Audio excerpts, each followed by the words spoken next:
ভগবানের কি পায় বেঁচে গেলাম। বিপদে পড়লে কার নাম? কার নাম? সম্মানিত হাজিরিন, এবার আমি দলিল দেই। হিন্দুরা আল্লাহকে বলে ভগবান, কিন্তু তাদের কিতাবের মধ্যে কিন্তু ভগবান নাই। আমাদের যেমন মূল কিতাব হচ্ছে আল্লাহর কোরআন, আমাদের দ্বিতীয় কিতাব নবীর হাদিস, ঠিক না?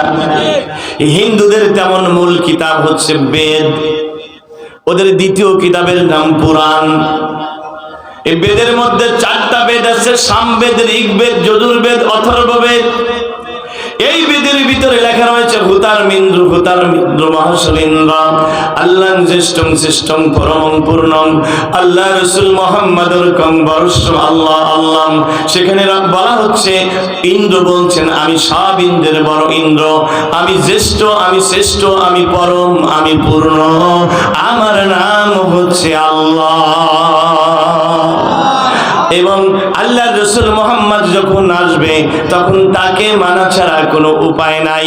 সুতরাং আমার ভাইয়েরা, আজকে হিন্দুরা যদি ভালো হিন্দু হয়, ওরা যদি ওদের অমূল কিতাব বেদ অনুসরণ করে, তাহলে মূর্তি ছাড়তে হবে, ধরতে হবে আমার আল্লাহকে। সুবহানাল্লাহ বলেন। তাই বলে এবার বলতেছি না হিন্দু ধর্ম সত্য ধর্ম। হিন্দু ধর্মের আজকের ধর্ম সত্য নয়, কিন্তু হয়তো কোনো এক সময় এটা সত্য ধর্ম ছিল। কথা বলেন। এই জন্য তাদের মূল কিতাবের ভিতরে সেখানেও আমার আল্লাহর নাম রয়েছে, মূল কিতাবের ভিতরে আমার নবীকে মানার কথা রয়েছে। একটু চিৎকার দিয়ে বলেন না সুবহানাল্লাহ। বলবো, সেটা বলবো। হ্যাঁ, তাদের পুরাণ কিতাবের ভিতরে আমার নবীর কথা কিভাবে আছে বলবো? আপনার কষ্ট হচ্ছে না তো? হ্যাঁ, একটু জিকির করেন, লা ইলাহা ইল্লাল্লাহ,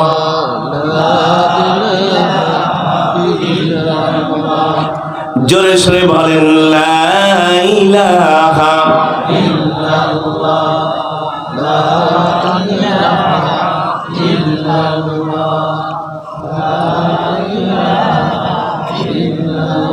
লা ইলাহা ইল্লাল্লাহ মুহাম্মাদুর রাসূলুল্লাহ সাল্লাল্লাহু আলাইহি ওয়াসাল্লাম। মান কানা আখিরু কালামিহি লা ইলাহা ইল্লাল্লাহ দাখালাল জান্নাহ। যার জীবনের শেষ কালাম হবে লা ইলাহা ইল্লাল্লাহ, এই ব্যক্তি জান্নাতে যাবে। এই জন্য কালাম বেশি বেশি বলার দরকার আছে না নাই? ভাইরা মনোযোগ দেন, এদিক সেদিক তাকাবেন না। আমি বলতেছিলাম হিন্দুদের দ্বিতীয় সর্বোচ্চ কিতাবের নাম পুরাণ।